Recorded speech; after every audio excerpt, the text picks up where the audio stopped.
Hey guys, it's CL, and welcome back to my YouTube channel. I make brand new Critical Role recaps every Monday at noon, and would be happy to have you join the party. If you haven't already, please go ahead and subscribe and hit the Bertrand bell to be notified of future videos. Now, without further ado, let's discuss the second episode of the Mighty Nein Reunited special from Critical Role. The episode picks up as the Mighty Nein race towards the jungle temple and begin their assault on Ukatoa's forces. The mage and the storm giant choose not to engage with the party, instead making it a point to place the final cloven crystal.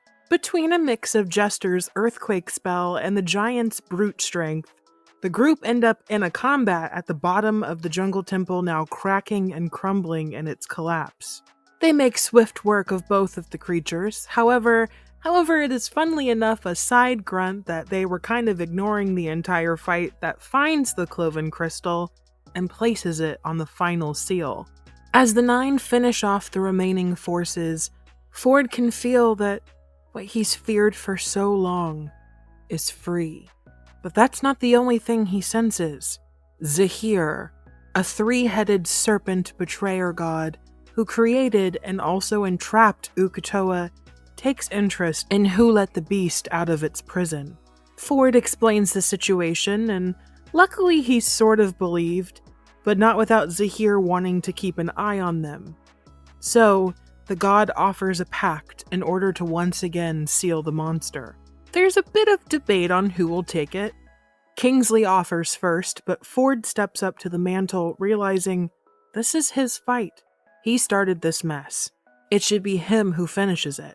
The pact is burned into his chest under his armor, and one of the serpentine statues opens and reveals a boon, a thin sword to help aid in the fight.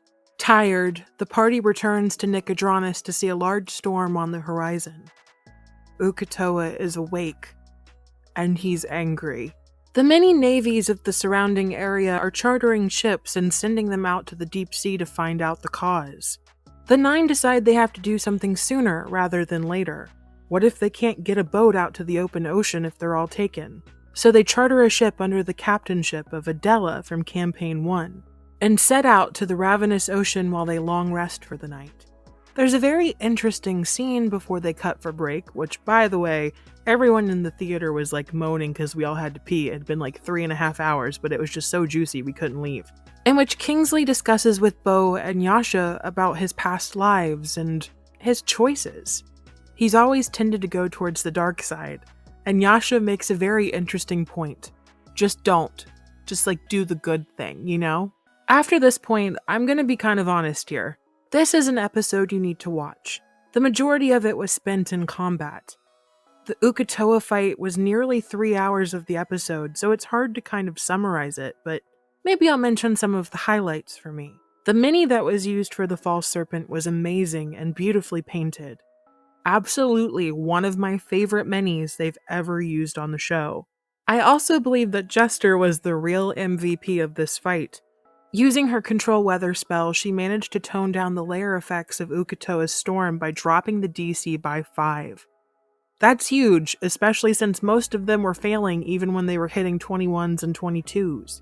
She was also thinking the long game by invoking duplicity and managing to save in its concentration long enough to cast mass heal to the entire party just when Bo and Kingsley were about to go down. She dealt 700 points of healing. That's nearly a third of the healing she did in the entirety of Campaign 2 according to Crit Roll stats. We love character growth. The only kind of disappointing thing about the fight was that Fjord gave up Zahir's gift of a sword to Kingsley, and Kingsley only used it once, I think? Travis said that it could potentially give him some extra turns, but the capability was never used. I wanted to see it in action. It almost felt like the pact that they had been given was for nothing.